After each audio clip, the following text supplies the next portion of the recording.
Hello everyone. आज की class में हम डिस्कस करेंगे BSc final year nuclear physics unit first का सेकंड टॉपिक, जो कि है प्रोटॉन न्यूट्रॉन थ्योरी।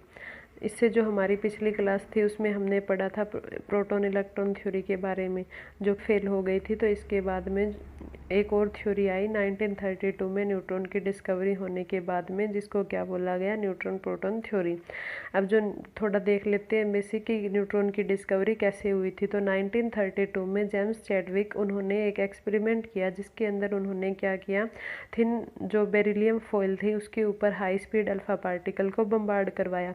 तो हाई स्पीड अल्फा पार्टिकल को बम्बार्ड करवाने के बाद में उसमें से एक रेडिएशन इमिट हुई, जिसके अंदर क्या थे, अनचार्ज पार्टिकल थे। तो जो ये अनचार्ज पार्टिकल थे, चैडविक ने इनको ही क्या नाम दिया, न्यूट्रॉन्स।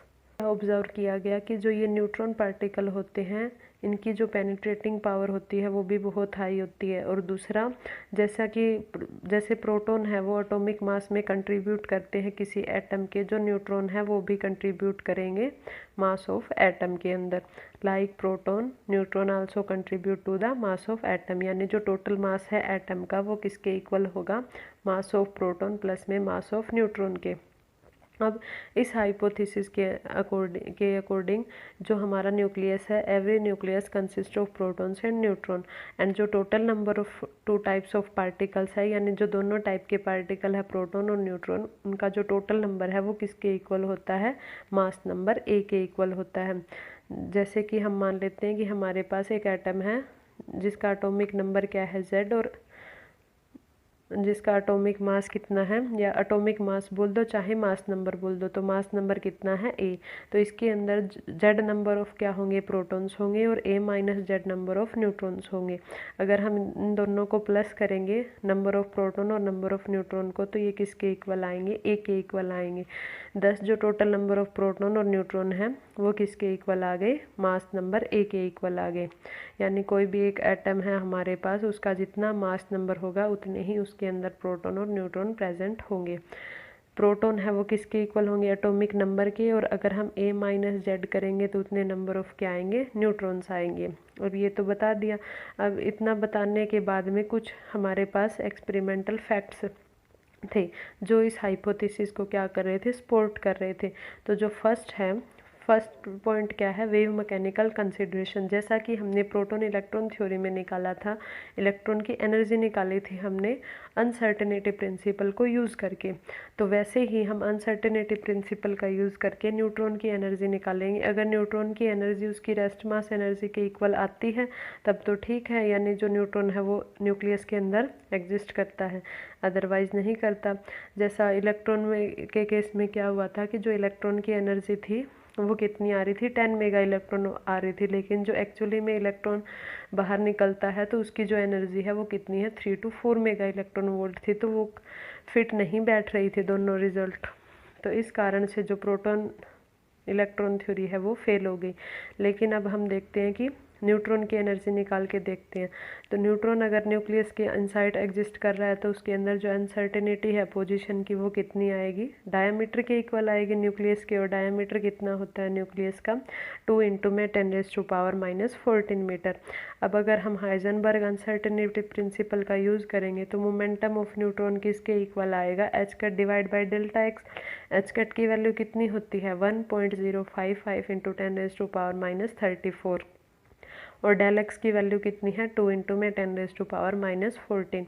अब हम जब ये वैल्यूज़ सोल्व करेंगे तो यहाँ पे वैल्यू कितनी आएगी मोमेंटम की, 0.527 × 10⁻20 kg मीटर सेकेंड इनवर्स। तो यहाँ से हम क्या बोल सकते हैं कि जो मोमेंटम है न्यूट्रॉन का वो कितना आ रहा है, is of the order of 10⁻⁻20। अब अगर हम टोटल एनर्जी निकालें न्यूट्रॉन की तो वो कितनी आएगी, E = √p² c² + m0² c⁴। और जो न्यूट्रॉन का मास है वो कितना होता है, 1.67। मास ऑफ न्यूट्रॉन क्या होता है, 1.67 × 10⁻⁻27 kg। तो यहाँ पे हम m0 की वैल्यू और जो ऊपर से मोमेंटम की वैल्यू निकाली है वो, और c की वैल्यू क्या होती है, 3 × 10⁸। ये सारी वैल्यूज़ पुट करके हम इस इक्वेशन को सोल्व करेंगे तो हमारे पास जो एनर्जी की वैल्यू है वो निकल के आएगी, E is equals to 940 mega electron volt, और जो कि इक्वल है rest mass energy of proton और न्यूट्रॉन के। जो प्रोटॉन और न्यूट्रॉन है उनकी रेस्ट मास एनर्जी लगभग इक्वल होती है। प्रोटॉन की होती है 938 और जो इलेक्ट्रॉन है उसकी होती है 939। तो ये अप्रोक्सीमेटली इक्वली आ रही है दोनों की एनर्जी के।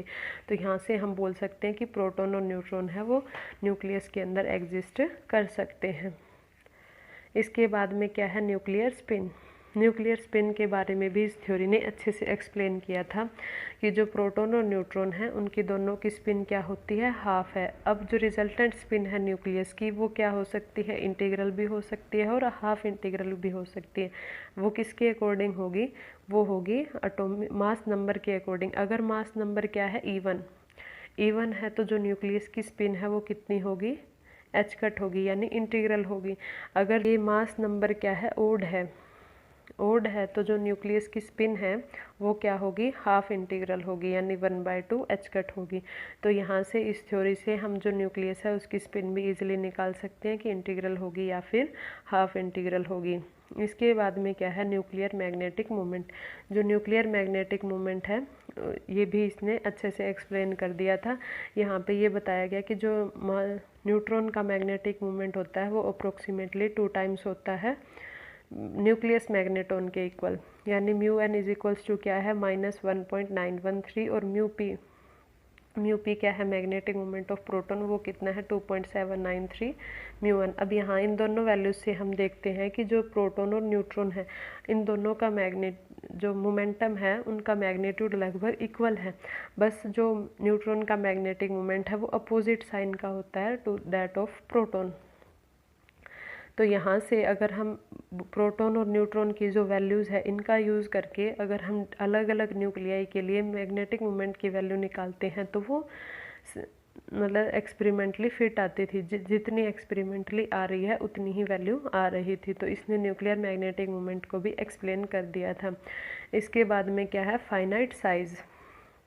फाइनाइट साइज़ क्या है, हमें पता है कि जो न्यूट्रॉन है वो सेम मास के ही होते हैं जितना प्रोटॉन का मास होता है, और जो टोटल नंबर ऑफ न्यूक्लियंस है, न्यूक्लियंस यानी नंबर ऑफ प्रोटॉन और नंबर ऑफ न्यूट्रॉन, इन दोनों को क्या बोला जाता है, न्यूक्लियंस बोला जाता है। तो जो टोटल नंबर ऑफ न्यूक्लियंस है वो किसके इक्वल होते हैं, एटॉमिक मास के इक्वल होते हैं। तो इस कारण से जो न्यूक्लियस है उसको कोई डिफ़िकल्टी नहीं होगी न्यूट्रॉन को अपने अंदर रखने में। जैसा कि हमने पीछे उसमें प्रोटॉन इलेक्ट्रॉन थ्योरी में देखा कि नाइट्रोजन 714 है, तो इसके अंदर जो 14 तो क्या हो गए थे, प्रोटॉन, और 7 क्या हो गए थे, इलेक्ट्रॉन। तो टोटल ये कितने पार्टिकल हो गए थे, 21 पार्टिकल हो गए थे। तो ये ज़्यादा हो गए थे, तो इस कारण से जो न्यूक्लियस का साइज है वो बड़ा हो गया था। और हैवी एटम के केस में तो ये और ज़्यादा बड़ा हो जाएगा।